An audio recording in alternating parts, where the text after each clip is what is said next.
दिल्ली के मंगोलपुरी में हुई बीजेपी कार्यकर्ता रिंकू शर्मा हत्याकांड में रविवार को रिंकू शर्मा के लिए बीजेपी समेत तमाम हिंदू संगठनों के आह्वान पर श्रद्धांजलि सभा का आयोजन किया गया। इस अवसर पर हिंदू संगठनों के तमाम बड़े नेताओं के साथ बीजेपी के दिग्गज नेता भी मौजूद हुए। इस दौरान सभी ने रिंकू शर्मा को श्रद्धांजलि दी और साथ ही दिल्ली की केजरीवाल सरकार पर भी जमकर निशाना साधा। दिल्ली के मंगोलपुरी में हुई बीजेपी कार्यकर्ता रिंकू शर्मा की हत्या का मामला लगातार गर्माता जा रहा है। रिंकू शर्मा के लिए पहले कैंडल मार्च, फिर मशाल जुलूस और उसके बाद रविवार को रिंकू शर्मा के लिए श्रद्धांजलि सभा का आयोजन किया गया। श्रद्धांजलि सभा में बजरंग दल, विश्व हिंदू परिषद, आर्य समाज और भाजपा के कई बड़े नेताओं ने अपनी उपस्थिति दर्ज कराई और रिंकू शर्मा को श्रद्धांजलि अर्पित की। साथ ही बीजेपी के नेताओं ने भी आक्रामक भाषण से लोगों को संबोधित किया। साथ ही विश्व हिंदू परिषद के अंतर्राष्ट्रीय कार्यकारिणी अध्यक्ष आलोक कुमार ने एस ब्लॉक चौक को रिंकू शर्मा चौक के नाम से करने की बात कहते हुए दिल्ली पुलिस कमिश्नर को भी इस मामले को लेकर हिंदू सुरक्षा के लिए अवगत कराया। भिन्न भिन्न प्रांतों से आए लोगों ने पुलिस और दिल्ली सरकार पर साधा निशाना, लापरवाही का लगाया आरोप और फरार अपराधियों को पकड़ने के लिए जल्द से जल्द गिरफ्तार करने की बात कही। अन्यथा इस मसले को लोगों ने अपने हाथों में लेकर अपनी कार्रवाई खुद करने की बात कही। वहीं अलग राज्यों से आए हुए लोग काफ़ी आक्रोशित नजर आए और साथ ही जय श्री राम के नारे के साथ फांसी की मांग की। वहीं सांसद हंसराज हंस ने परिवार को सांत्वना देते हुए श्रद्धांजलि अर्पित करते हुए परिवार में रिंकू शर्मा के भाइयों को सरकारी नौकरी देने की मांग भी की।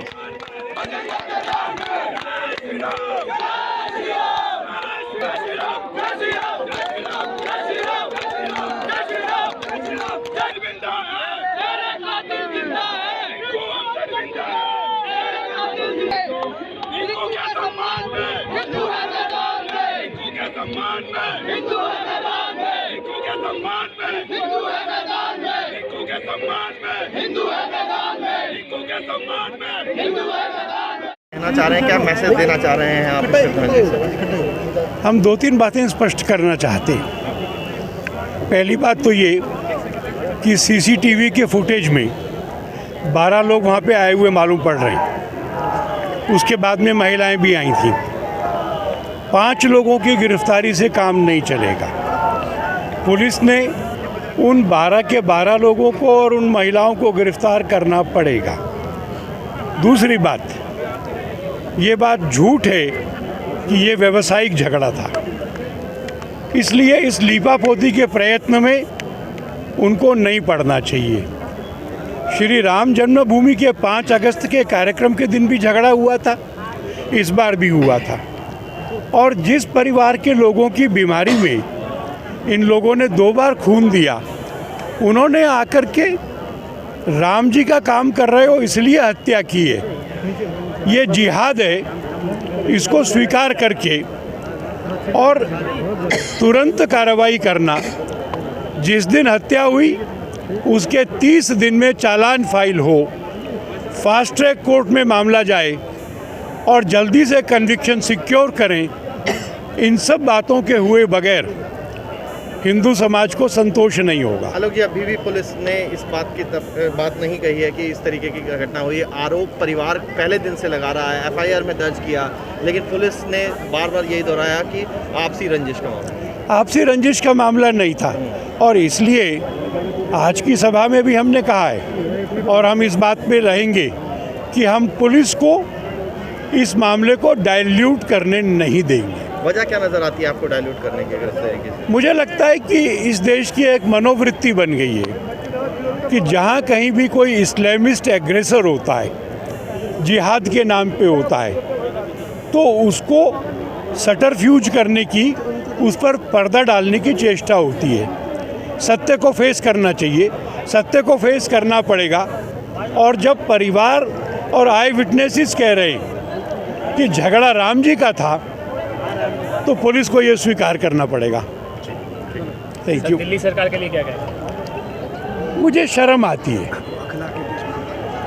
किसी भी और केस में, पर्टिकुलरली जहां विक्टिम मुसलमान होता है या आंदोलनकारी होता है। ये दिल्ली में, उत्तर प्रदेश में, मध्य प्रदेश में पहुंचते हैं, नौकरी देने की घोषणा करते हैं, मुआवजा देते हैं।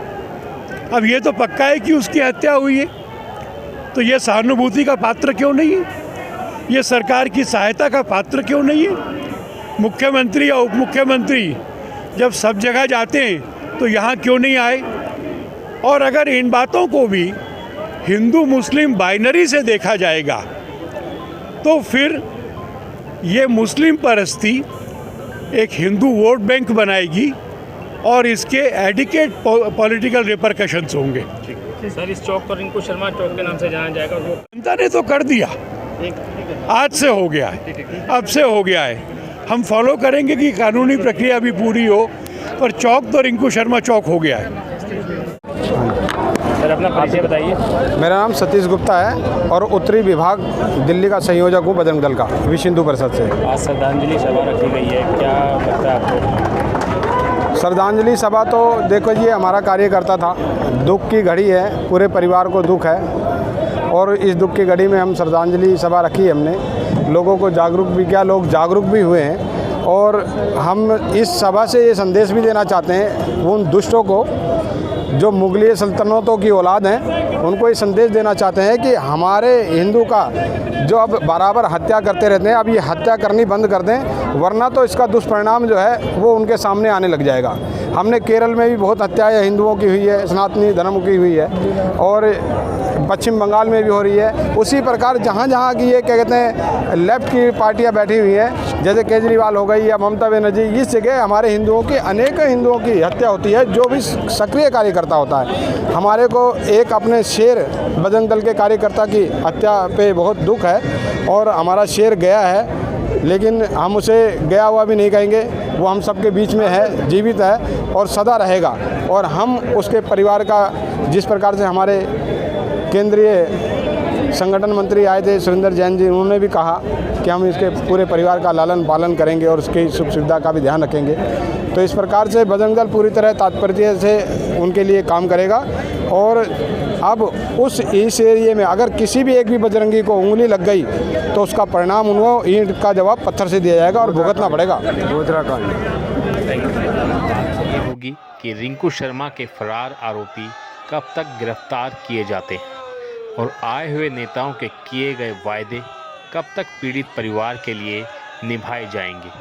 साथ ही आगे देखना यह भी लाजमी होगा कि यह मामला आगे किस मोड़ तक जाता है।